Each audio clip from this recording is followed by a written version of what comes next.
Dans cette troisième partie, nous allons voir l'interaction entre trois sphères qui seront converties en des rigid bodies, c'est-à-dire en des objets dynamiques, qui vont venir créer un impact, par exemple avec de la crème.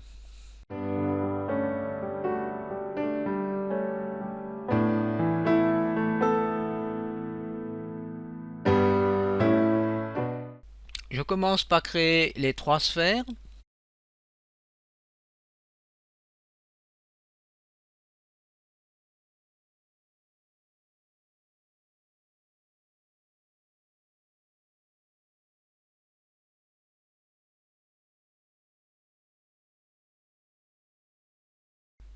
Ensuite, je crée un conteneur en utilisant le cube.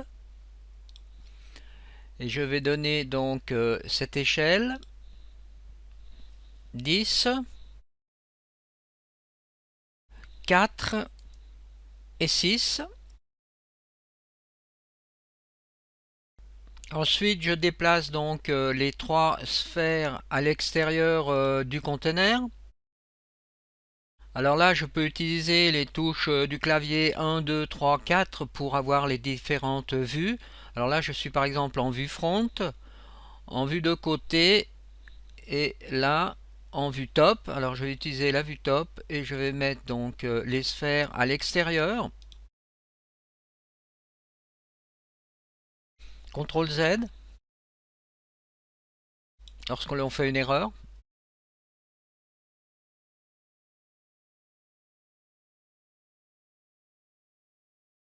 Voilà la position des trois sphères en vue perspective. Maintenant, on doit donner des propriétés à ces trois sphères. Alors, je peux les sélectionner à cet endroit, par exemple, avec la touche Shift. Et je vais donc faire que ces trois sphères deviennent dynamiques. En cliquant ici, vous voyez, sous Dynamique, et on choisit ici Active Rigid Body.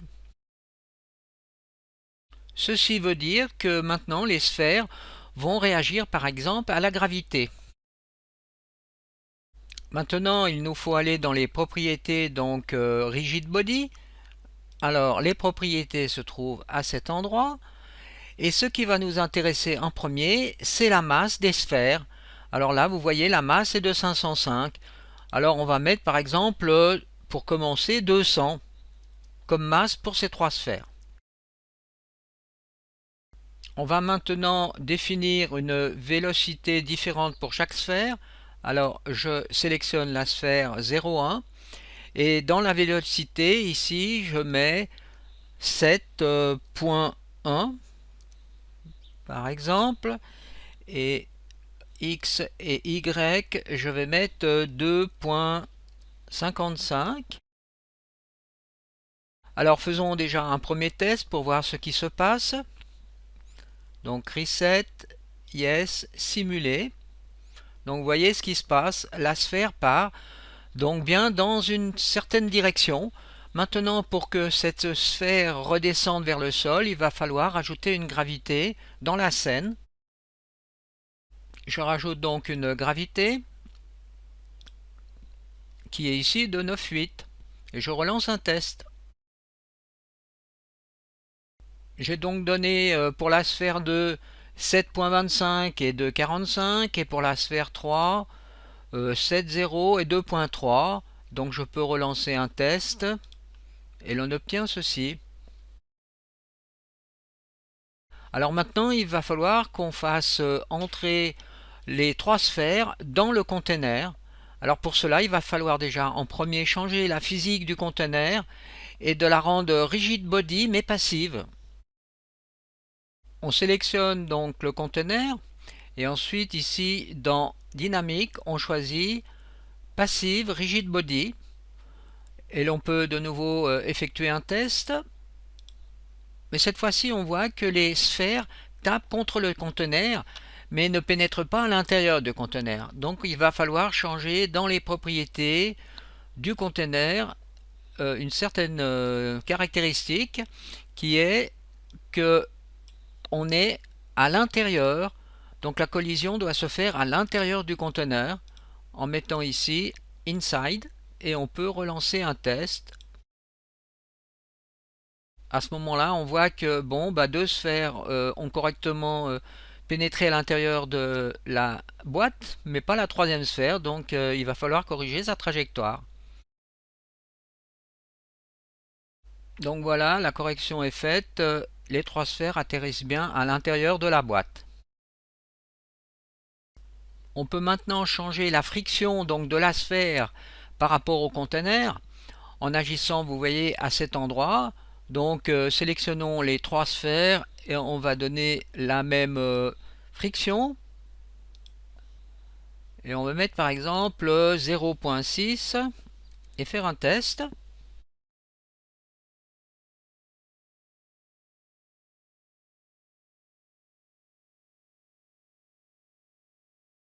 Voilà, on obtient donc une friction un peu plus grande au moment de l'impact.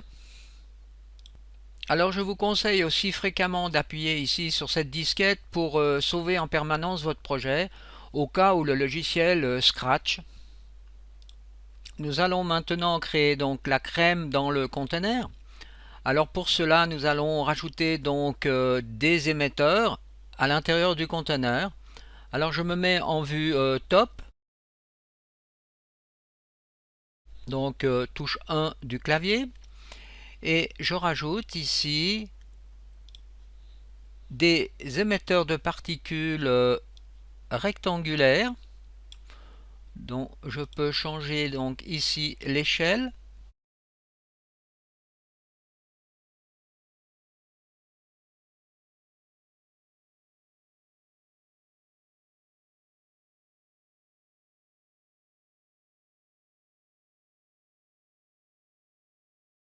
Je peux maintenant rendre invisible le cube et les trois sphères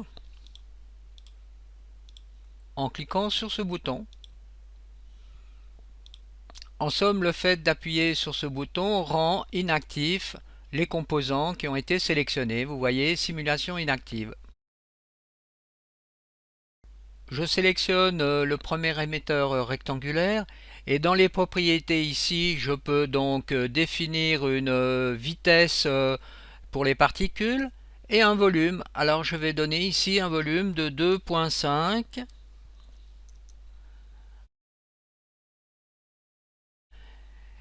Et on va donner en vertical, donc valeur aléatoire verticale, on peut donner 1. Et puis en horizontal, on peut aussi donner par exemple 1. Je ne donne pas donc de vitesse, je mets la vitesse à 0.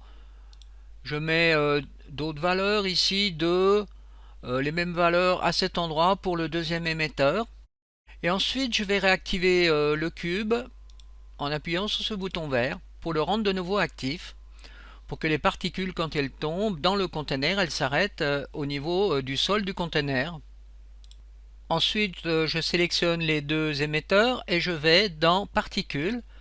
Et là, je vais définir donc que le type de particule est un type liquide.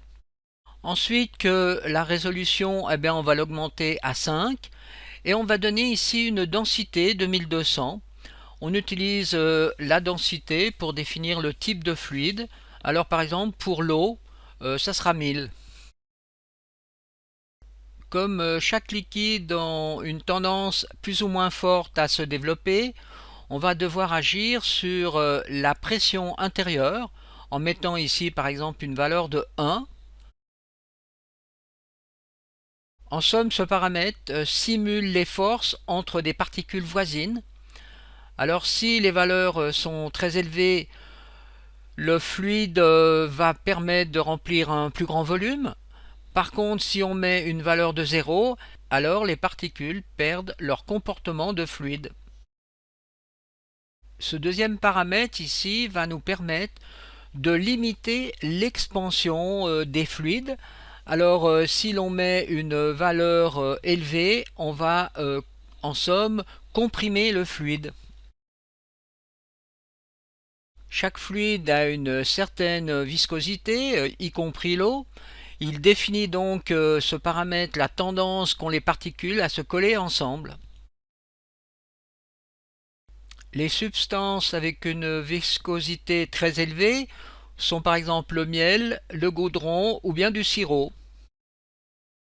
Par contre, avec des viscosités beaucoup plus faibles, eh bien on a l'alcool, les solvants ou bien les gaz liquides. Surface tension. Eh bien, sur la surface d'un liquide, nous pouvons observer les forces qui maintiennent les molécules ultrapériphériques ensemble, créant une sorte de peau. Alors par exemple, certains insectes, comme les araignées d'eau, peuvent marcher sur ces peaux tendues. La tension de la surface peut également empêcher l'eau de s'infiltrer dans les tissus pour en dissoudre la saleté. Donc voilà ici les valeurs qui ont été mises pour effectuer ce test. Donc souvenez-vous, nous cherchons à créer un liquide du type crème, de la crème. Alors au moment de la simulation, pour gagner un peu en vitesse d'exécution, on peut agir ici en cliquant, vous voyez, sur cette petite flèche et en ouvrant un panneau options sur les particules, donc le maximum de calcul. Alors on met ici par exemple 200 et l'on peut lancer donc une simulation. Si on lance une simulation, on obtient donc ce type d'effet.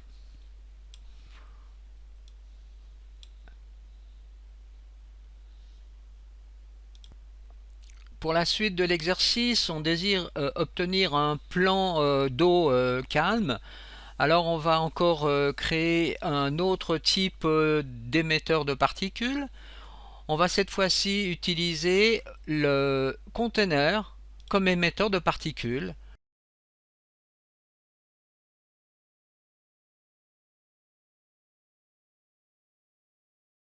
Et je choisis fil objet.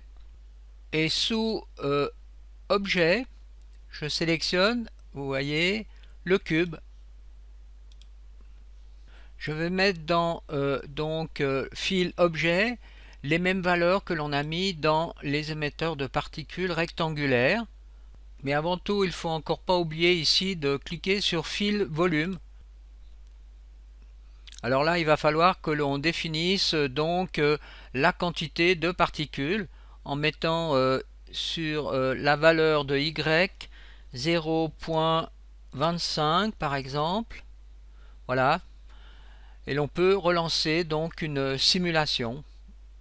Je continue donc la simulation en créant en tout premier un groupe avec tous les émetteurs.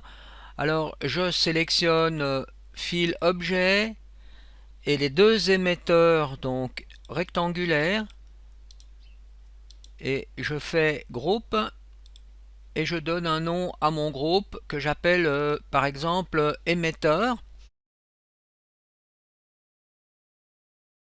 Bouton droit, rename, émetteur.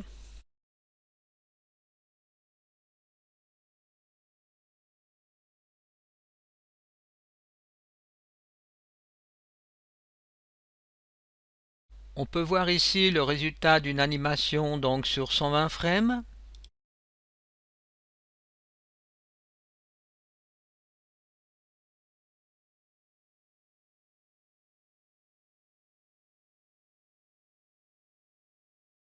Ensuite, dans la timeline, on va choisir une frame qui nous intéresse.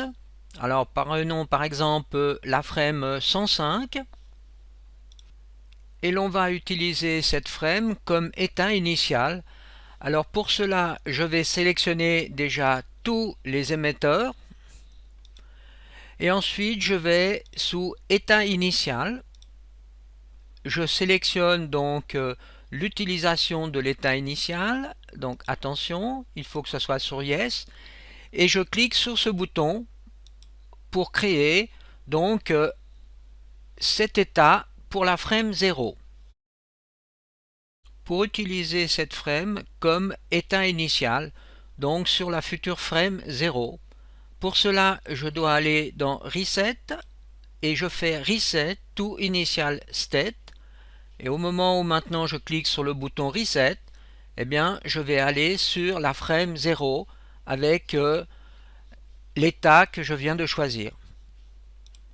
Je vais maintenant rajouter du vent dans la scène. Alors je vais à cet endroit, vent, wind, et ensuite sur les paramètres du vent, je vais dire que c'est bounded, donc on va définir un volume d'action du vent.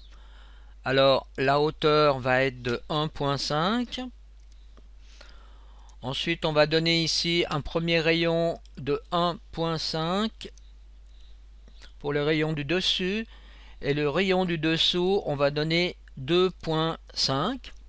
donc là vous voyez un cône tronqué, c'est la position où le vent va agir.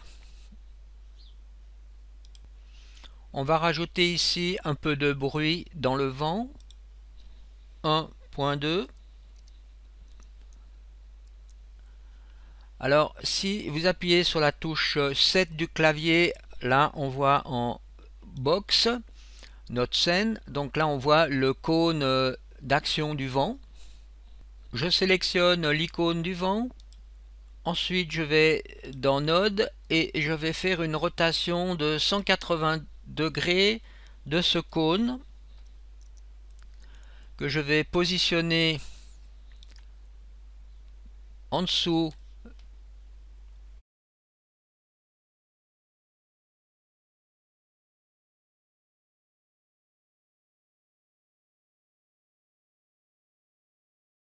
du liquide.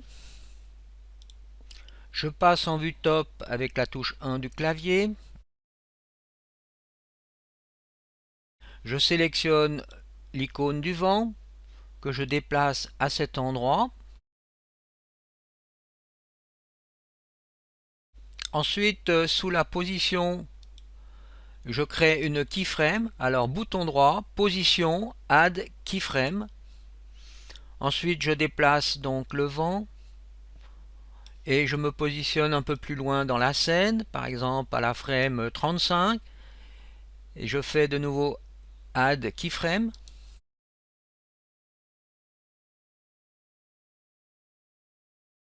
Et ainsi de suite. Donc frame 60.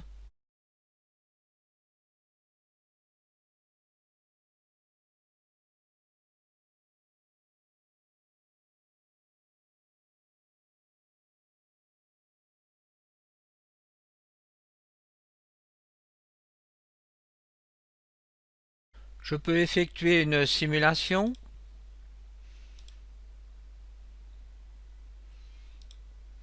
Alors on retrouve l'éditeur de courbe en cliquant deux fois sous position.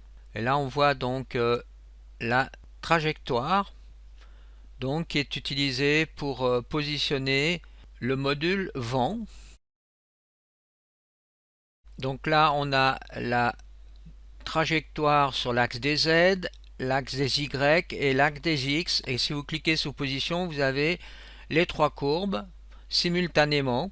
Alors là, nous allons déplacer légèrement sur l'axe des X, comme ceci, pour éviter, pour rendre, disons, plus jolie la trajectoire, en somme. Nous allons modifier maintenant la force du vent avec une fonction mathématique. Alors pour cela, on va donc dans la partie Win, sous String. Donc on veut modifier cette force. Alors je peux cliquer deux fois sur String pour ouvrir l'éditeur. Vous voyez, de force. Et on va rajouter une expression mathématique à cet endroit. J'utilise la fonction sinusoïdale, SIN, entre parenthèses la notion de temps, T, et retourne. Et là on a créé donc une sinusoïde qui va nous permettre d'agir sur la force du vent. Si l'on place un multiplicateur devant cette fonction, donc ici je vais mettre 5,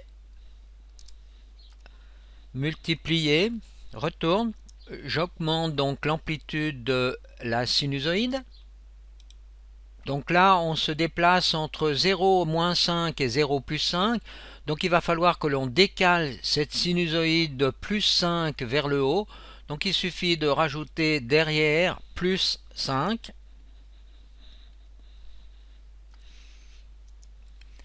Pour que la sinusoïde se déplace vers le haut et donc travaille uniquement dans les nombres positifs.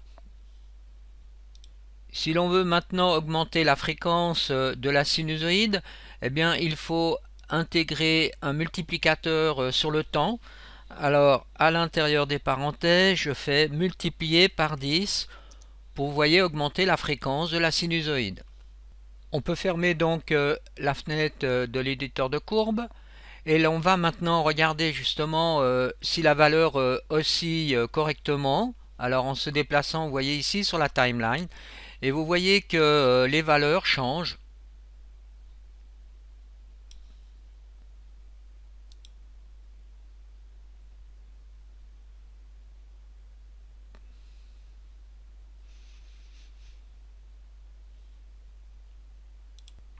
Pour pouvoir obtenir l'animation que nous venons de voir, il va falloir encore faire quelque chose d'important, c'est-à-dire que le vent, le module vent, on doit le supprimer du global link dans un premier temps.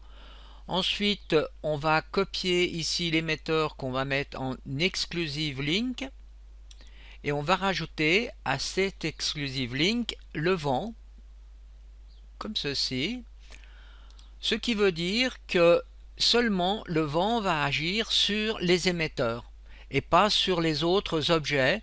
Autrement, la sphère et puis serait influencée par le vent. Donc dans notre cas, nous désirons seulement que le fluide soit influencé par le vent. Ensuite, dans les options, en cliquant sur cette petite flèche, dans le menu options, on va augmenter ici le nombre de frames à 75 et ici on va diminuer donc les sous-calculs à 100 pour augmenter donc la vitesse d'un test. On fait OK et on peut lancer donc la simulation. Donc là on obtient donc après disons 110 frames ce résultat. Et là on peut changer donc la fréquence, vous voyez, qui est à 75 frames en 25 frames pour avoir une simulation beaucoup plus près de la réalité.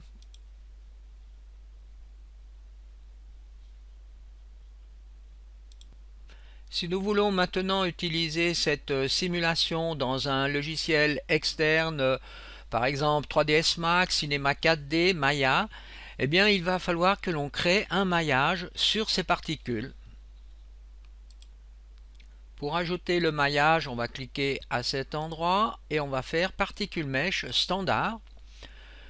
Ensuite, on va donc attribuer ces différents émetteurs.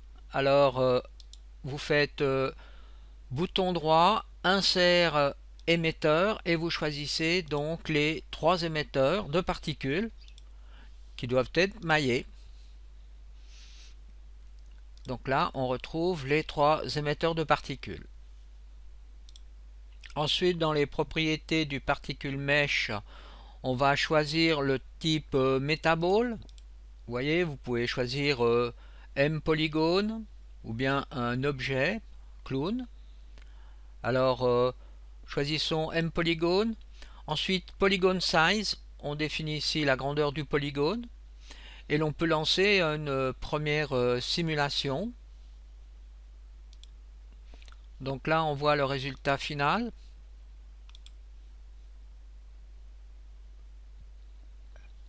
Alors, changeons ceci par des Metaballs.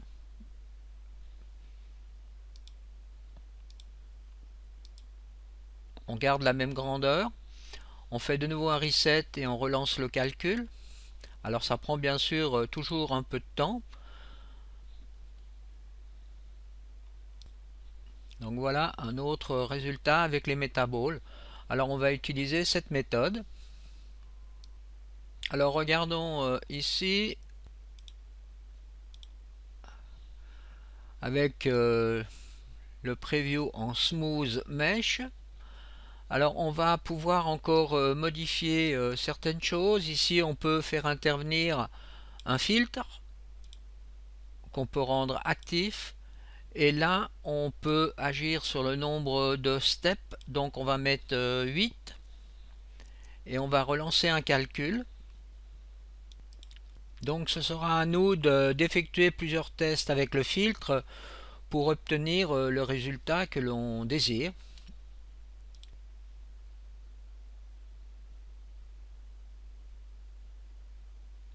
Voilà donc la vidéo finale du projet.